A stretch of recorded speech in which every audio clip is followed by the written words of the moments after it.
Jacob, This is Jonathan. and we're here with the Victor Brief Institute to cover the LA camp topic.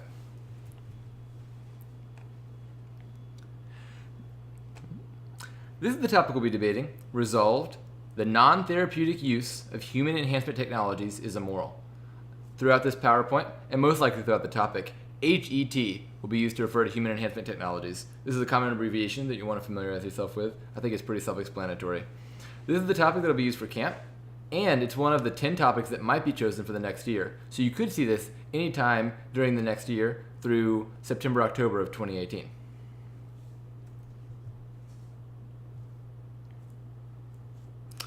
So human enhancement technologies, there are sort of two definitions that we wanted to highlight. The two definitions that we specifically wanted to highlight, we wanted to quote them. So let me read the first one. Human enhancement refers to any attempt to temporarily or permanently overcome the current limitations of the human body through natural or artificial means. The term is applied to the use of technological means to select or alter human characteristics and capabilities, whether or not the alteration results in characteristics or capabilities that lie beyond the existing human range.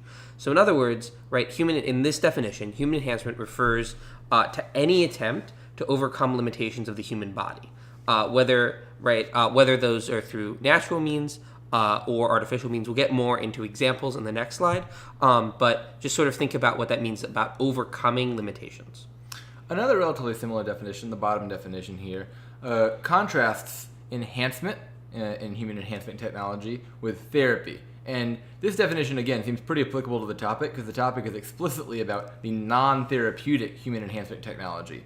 And the thesis of this definition, written by Bostrom and Roach, is that therapy is something that tries to fix something that's gone wrong. Imagine you have a disease or a physical impairment, and you want to undo that or somehow compensate for it. Whereas enhancement is trying to go beyond those means and trying to take the organism, quote, beyond its normal healthy state.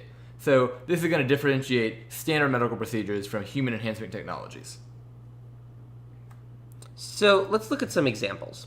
A couple of things that sort of exist right now that we can really think of. The one that clearly jumps out at everybody is steroids, right? So when we think of a human enhancement technology, steroids comes very clear in a lot of forms. I don't know how many of you all are familiar with the world of sports, but it's an ongoing question in sports. In terms of track and field, cycling, baseball, have all had different sort of steroid problems. People have talked about basketball, tennis, I don't know, you name a sport, there's been like some sort of steroid issue. And the question comes down to, what does it mean to have fair competition when steroids exist, and what does it mean in terms of enhancing human technology? How much steroids are allowed? And what does it mean for different people in different places? That's sort of one big one that exists. Another big one that also people have talked about is Adderall. Now, or Ritalin, similar drug, same drug, whatever. Now, Adderall, it was originally created as a drug for people with ADHD so that they could concentrate better, and has been very effective as sort of an ADHD drug. However, the thing about Adderall that also happens is that in a lot of schools, particularly in colleges near finals, people will start trading Adderall because it apparently helps people study and increases human cognitive enhancement so that people get their papers done faster and better than they would otherwise. And so the question is, right, what does it mean? Is Adderall is ADHD? That's probably fine under the topic, but not under the topic. There's sort of a big question about that for colleges and stuff. And then extending more into the future, and perhaps the far future, there's a lot of potential examples of human enhancement technology that don't exist yet and might not exist for a while. So some of those other ones that people have speculated about, imagine various forms of brain modification, doing things to extend your memory, enhance your ability to remember things, or enhance your reasoning abilities. Something like hooking your computer up to an external hard drive. Imagine something like that, but in a biological sense, that gave humans better cognitive functions. That'd be an example of a human enhancement technology for sure, although it's not one we're going to see too recently. And so that's one of those things where theoretically you're going to see human enhancement technologies, imagine 100, 200 years down the road, that could really drastically alter the way the average human lives their daily life. Another example is increased physical resilience. Imagine making yourself more impervious to environmental conditions, more willing or able to tolerate extreme conditions, things like that. This is one of those ones that, again, probably a little bit speculative, but also I think helpful in understanding what human enhancement technology is, because it's a little bit hard to draw the line between, say, a vaccine, which sounds a lot like that. It makes you more prone to resist disease than you otherwise would be, and other forms of enhancement that can make the human's body more durable. And so one recurring trend you'll find on this topic is it's a little bit tough to draw the line, and we'll touch on that again in a second. A third one that, again, is probably a little bit far in the future, but imagine life extension technology that allowed humans to substantially extend the average human lifespan. So instead of living on average 70, 80 years, humans could live far more than that. Would that be something ethical? Could we, as a human race, choose to artificially extend our lifespan? And that's an example of how human enhancement technology might show up farther down the line. And then we get into the interesting examples of questions of what amounts to human enhancement technology or not human enhancement technology. So the first one is something like plastic surgery, right? Is plastic surgery a human enhancement technology? If you think about plastic surgery as, being able to change somebody's physical appearance to make them more physically desirable, that seems to be a pretty clear example of a human enhancement technology. But there are some people who would argue that's not, and there's sort of a back and forth. And then you get into the ones that are like, you wouldn't think about it, but like coffee, right? Coffee helps people wake up in the morning. They help their cognitive capacity. It helps people like move longer and be more awake and things like that. That's probably human insofar as you think of enhancement as making people better, right? Like the first definition that we did on the last slide. That seems to be an example of enhancing. The other one is glasses, right? It helps people see. And people wouldn't be able to see otherwise or see as well otherwise, which again would amount to enhancing their natural abilities, which again would be a type of enhancement technology. So moving across away from what humans do normally towards some sort of enhancement there, and it's a technology. So those are all sort of examples and sort of questions of line drawing, but also questions of what counts, what doesn't count. And so there's a lot of questions that you need to be thinking about, and some everyday things that you would never think of, like coffee or glasses, might very well count as human enhancement technologies. So another key term in the topic is non-therapeutic, and how that modifies or otherwise alters what counts as a human enhancement technology. And it's important to distinguish therapy from enhancement, and I think there's one important thing to note, which is that even though some things might otherwise count as human enhancement, there's a lot of cases where you might use them simply to regain normal functioning. So Jonathan, do you have a good way to distinguish something that's therapeutic from something that's enhancement? I think a good example, right? I think I gave a couple of good examples on the last slide, but the first one, right, is something like the glasses example, right? So glasses would return somebody's vision to 2020, right? What does it mean to like have glasses that makes your vision 2010, right? So that goes beyond sort of what's natural human capacity. So that would be something that would be a difference between therapy and enhancement, right? So that might work for glasses. Or something like Adderall, right? Where you have ADHD people that moves them to normal. Defined, I'm going to put air quotes over normal. You can't see my air quotes. But I guess they're on the slide. And then you have enhancement, right? Which would mean that people who don't have ADHD then use it to concentrate more than they're naturally able to. Right, both of which would be examples of the difference between therapy and enhancement. Now, we do have a quote here from Linda F. Hogel, who's a professor at the University of Wisconsin-Madison, who even challenges that distinction a little bit. And this, again, I think you're going to find there's a lot of problems defining words on the topic very clearly, and this will be a central portion of the debate on this topic. But Hogel's challenge is that even the distinction between therapy and enhancement, as just previously defined, is still a little bit unclear. Because imagine something like someone with a missing arm trying to replace their arm. Hogel points out that you could replace it with something less effective than a human arm. Imagine like the most primitive prosthetics we had decades ago. You could replace it with something that's as effective as a human arm, so you could fully restore the status of functioning. Or what about, say, in the future when we get arms or legs or other technology that actually surpasses the normal level of a human arm? So someone lost their arm, and then they have technology that replaces it that's even better than a human could otherwise have. Is that therapeutic because it helps them regain the status of having an arm? Or is it an enhancement because it surpasses their biological functions? So even trying to understand the therapeutic versus enhancement simply in terms of returning to the status of normal human level versus surpassing it doesn't exactly give you a clear context for which technologies are included and which ones aren't all the time. And so I think you're going to find a lot of debates come down to exactly how do you decide what is and is not an enhancement technology for the purposes of the topic. And that leads to a couple of other distinctions that are kind of important on the topic. The first one is the internal-external distinction. So there's a question of what does it mean when technologies are internal enhancements versus external enhancements. So for example, right, coffee is an example of an external enhancement, i.e. I drink coffee and that's how I end up with my human enhancement technology. And if you make this too broad, you just end up where everything that we do ends up as an enhancement technology. So hammers are an enhancement technology because like they're more effective than our hands. And like I don't know, like an axe or a sword is a human enhancement technology because they're more effective for cutting trees or what have you, right?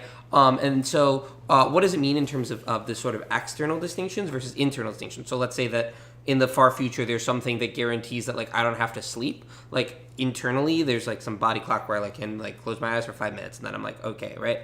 That would be some example of an internal distinction versus an external distinction. The other important distinction is the natural-artificial distinction. So this is another way that one might try to distinguish the different forms of technology. And going back to the previous example, something like coffee. Coffee exists in nature. It seems perfectly reasonable to think that humans eating various things found in nature might have different effects on them. And so you might say, although coffee enhances the human body, it's a perfectly natural way to do so because you get the coffee beans, they're grown, they exist in nature, and so they're in some sense quote unquote natural. And you might argue that technologies that we might have in the future, the sorts of things that would extend the computational power of your brain, give you superhuman memory, extend your lifespan far longer than otherwise would be. Those are examples of artificial things because they're technologies that humans have created that you couldn't find in nature in a similar way. And so another way some people try to attempt to draw that distinction is between naturally enhancing your body through means that one could find and artificially enhancing it through human inventions. And maybe those two are distinct in an important way. So there's a few other resolutional terms that are also, I think, pretty central to understanding the topic. One is the topic is about the use of human enhancement technology, or HETs, rather than just the HETs themselves or the development and any other aspect of it. And so the topic, I think, is primarily going to focus on the choices that individuals make, the consumers, and people who are buying and then later using the human enhancement technology. Although a relevant ethical issue is it ethical to research and develop the technology, or how should the government regulate the technology? That's not the one the topic directly focuses on, because the question of regulation and development are slightly different from the question of use. It might be ethical to develop them because a corporation might have the ability to do that, and yet unethical for someone to purchase them, or vice versa. And so the topic and your debate should center primarily on, is it ethical to use the human enhancement technology rather than other issues related to HETs themselves? The second thing is that we get to channel the spirit of Bill Clinton. And it also depends on what your definition of is. Right? And so the question is, what does is imply? So is might mean present tense. And if it's present tense, it's only about present technologies that currently exist for human enhancement. So a lot of the examples that we've sort of brought up. But not things that necessarily rely on the future. However, is could also be non-tense or non-temporal, atemporal. And so if is atemporal, then that would mean that the resolution isn't just about present technologies, but in fact present or future technologies of human enhancement. I don't think you're going to have much of a debate about past technologies of human enhancement, so it's probably going to be present or future. And so figuring out whether is just means present tense or is could mean present or future tense might very well be a big debate. I don't think most of the listeners were alive when that Clinton joke was relevant. Oh, no, none of them were alive.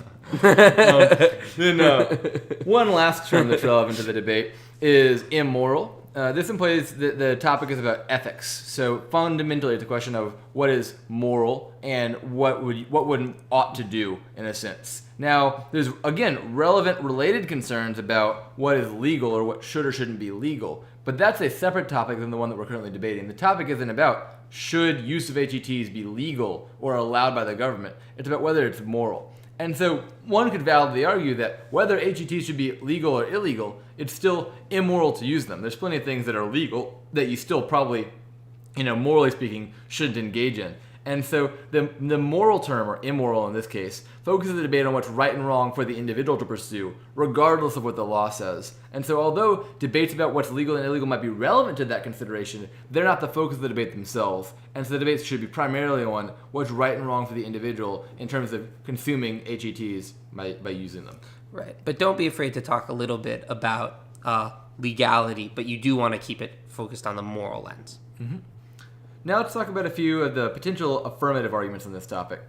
The first one, and I think a relatively common one that we'll discuss, is that HETs are unnatural, kind of by definition. I think we just discussed a few of the ways one might distinguish HETs from other technologies or other forms of medical procedure, and the general gist of them, although they draw that line in different ways, is that HETs are the forms in which humans are going above and beyond their standard limitations. The constraints of your body, the constraints of what exists in nature, and so on. And so we're trying to surpass the way that humans have naturally lived for thousands of years. And so I think a common thread of argument that the affirmative is going to pursue is that there's something wrong about that. There's something wrong about saying, humans are flawed and we should try to alter ourselves to be fundamentally different than what we are. And that it might just be unethical or disrespectful of human dignity to try to change the way we are and try to fundamentally alter our existence or identities, the way that we interact with the world. And you could argue that on a number of grounds. And I think you'll find a number of different variations that in some way or other boil down to we shouldn't try to control the levers of existence in a way that violates or supersedes the laws of nature. Yeah, yeah, that's kind of a good way to phrase it. Maybe we shouldn't play God with human enhancement technologies. Yeah, right. Which, by the way, is also one of the big ones that you might probably see is a lot of theological arguments talking about why human enhancement technologies are theological. So the next sort of one is that HETs may exacerbate social inequalities. So the question, one of the questions surrounding HETs, there's sort of two ways in which this argument sort of could come up. The first one is a question of buying HETs. So who's likely to be the people to buy more bionic arms? Right, for example. It's not, sure as heck, is not going to be the poor homeless guy. It's going to be the rich dude who already has a lot. Right, so in other words, you end up with like an upper class full of people with HETs, and you have like a lower class and maybe even a lower middle class that don't have HETs. So sort of the economic disparities that already exist in society could become a lot worse via HETs and who is able to afford and not afford them. That would be one way in which they exacerbate social inequalities. The other argument that you might hear for social inequalities is a question of creating difference via HETs. So, for example, if there are some people who are naturally, right, there are some people who might be less naturally gifted at some sort of skill, and they use HETs to become better at that skill, as a matter of fact, become superhumanly better at that skill, and other people don't, then you start seeing a divide that didn't exist before that starts to exist. So somebody who never gets tired, for example, would become a much more valuable worker than somebody who has to sleep 8 hours at night. And so when that happens, those sort of social inequalities that don't exist would become, A, start to exist, and then B, become worse than they would be otherwise. Which sort of leads to another concern, which is the concern of where HETs might be misused by governments or individuals. One of the concerns that you might hear a lot is things about super soldiers. There have been a lot of films and other fiction stuff on the topic. I can't think of anything off the top of my head. I don't know. Black Mirror. That's a common TV show nowadays. Some people might remember the episode of Black Mirror that focuses on this. Yeah, Black Mirror. I haven't seen it, but sure. Is an example of one if any of y'all know the episode that I'm talking about. So HETs, may be misused by governments or individuals towards bad ends. So you have a bunch of super soldiers who can all day go and hunt terrorists. Well, now they get turned on the civilian population. Oh my God, terribleness, right? That would be an example. I say that blithely, but if that actually happened, that would be terrifying. They might be misused. You might have an individual who's greedy or prone to violence, and so they'll get human enhancement technologies where it's much harder to hurt them, or something like that. People who might have Napoleon complexes. They use themselves to get HETs to get really tall and strong. Things like that, where they'll be misused and then they'll be used in immoral ways. Hacking, for example, that's pretty terrifying. Yeah. Imagine that you get one of those implants, 100 years in the future that affects your cognitive abilities, and someone tampers with it so that they influence the actual states of your brain. And there's a whole lot of potential for misuse when the technology is literally a part of the human themselves. Another concern is that HETs might undermine human genetic diversity. Because imagine in the future that you can choose the genetic characteristics of a person. You can alter the biological makeup of people. You can change their physical nature to always be the ideal human form, or even better than the ideal human form. One challenge might be you eliminate something that fundamentally makes us human, which is the possibility of difference. Maybe we all choose the ideal set of physical characteristics, but now you have a huge problem both of what about the few people who might not have that, and then also what about the value just in finding difference within and between different human beings. And so I think there's both pragmatic and potentially ethical concerns with that. Pragmatically speaking, there might be a problem if we eliminate valuable characteristics that otherwise untapped because of things like social pressure to conform. Pragmatically, that could be a problem. Ethically speaking, there might be something wrong in trying to pursue uniformity and failing to recognize the value in our differences. Lastly, another concern is eugenics. There's probably a number of ways in which you could imagine HETs being abused, or even just the logic underlying them being abused, to justify discrimination to, or even outright elimination of particular forms of being human. Imagine in the future that you have the ability to alter babies in a way that certain characteristics, like different cognitive disabilities, just don't exist anymore. And so you have a scenario where we're trying to eliminate basically a certain type of person. I think you could easily see the way that logic could spiral out of control. Or imagine in the future some people have the capacity to use HETs, some people don't. And you have this problem of people who don't have those HETs being viewed as an inferior species because they don't have that fundamental, leg up that the people who have the HETs do. And so there's a lot of ways in which HETs could potentially lead to a somewhat dystopian society where you create, a new race of inferior and superior humans that leads to widespread discrimination. And that's something always to be concerned about. Now we're going to focus on a few negative arguments. One that we were alluding to, I think, more than once earlier, is there's a bit of a line drawing problem as to exactly what counts as an HET and what doesn't. Not just definitionally, but morally speaking. Where do you morally draw the line between what you can and cannot use? And how is that different from any other treatment? An example that was given a little bit earlier is, a vaccine might make you, quote unquote, above natural human abilities, resistant to disease, far, beyond the way that a human naturally would be. Does that make a vaccine an HET? And if not, what about the things that extend a human lifespan? Does having things, in your hand physically, like having a hammer in your hand, count as an HET? Intuitively not, if it makes you more able to whack things. But what if it was just under your skin and you have an bionic skeleton that makes you more able to hit things? Where do you draw the line? And exactly why is it morally different that one thing is external to your body and internal to your body? You might define it like that for the purposes of the debate, but morally, how can you say that one of those is right and one of those is wrong? Why is that a morally relevant difference? And I think one challenge a lot of negatives should pose to a lot of affirmatives is, hey, you say this is unethical, but how is it really different from all the things that we consider obviously ethical and totally okay in our day-to-day lives, like other medical treatments, other examples of using technology to our advantage? Why are HETs something fundamentally different rather than just a slightly new variation of something we do all the time already? Make them defend that coffee is immoral. Some people might take you up on that. Yeah. Probably most would not.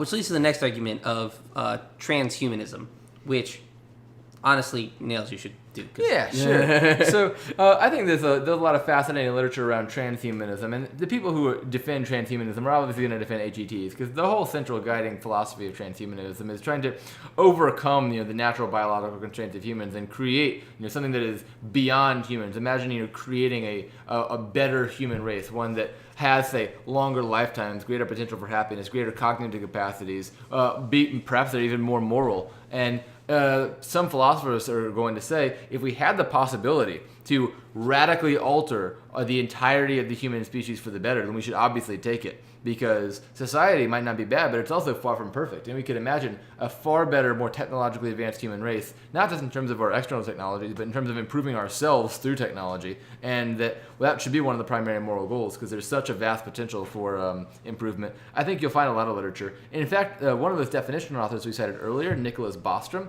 writes a lot about this. And so I would suggest checking him out. Mm-hmm. The next argument that you'll see is a philosophy called utilitarianism.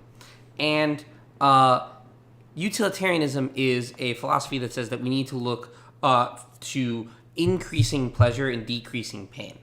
And the idea of the negative argument here is that increasing pleasure is really good or that HETs would be a really great way to increase pleasure in various ways. So, for example, one of the things that utilitarians really worry about is the specter of death, because utilitarianism worries a lot about consequences. And so if you were able to have a longer lifespan, that means you're less likely to die, which would seem to be a very good utilitarian argument.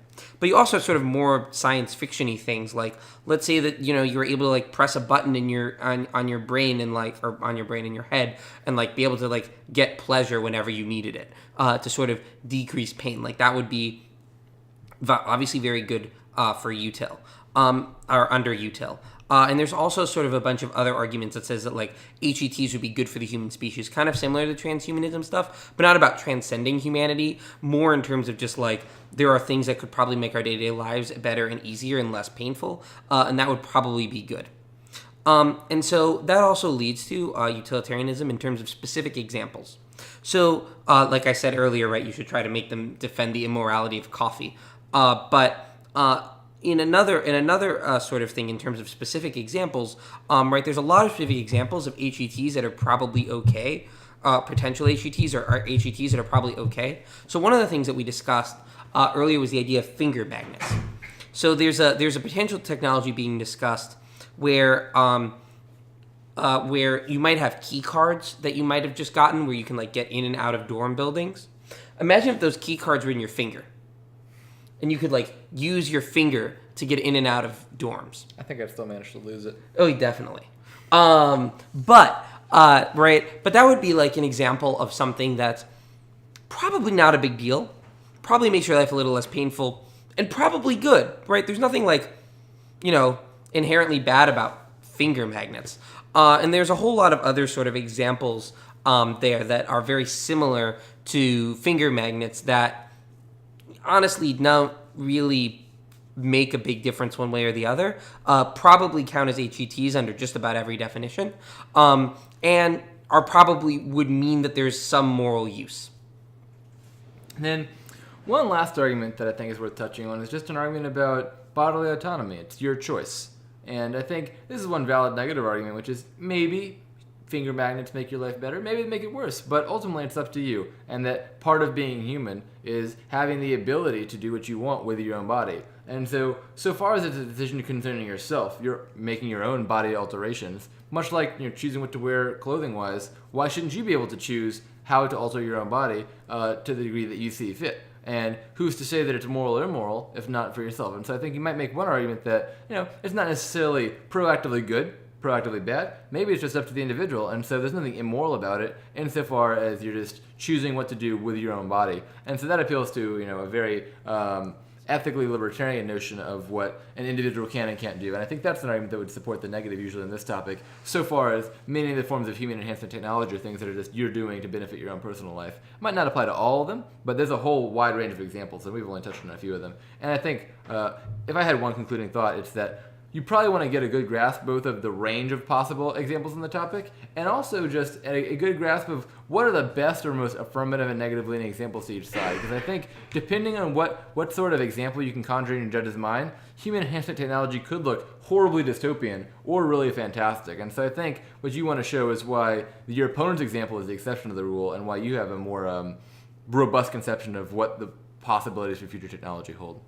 Yeah, I would agree with that. I don't think that there's really much I want to say beyond that, right? Find the right examples. Find the good, or find examples where they can look dystopian or utopian, and sort of think about what does that mean for the future, and use that as your method in terms of trying to win debate rounds.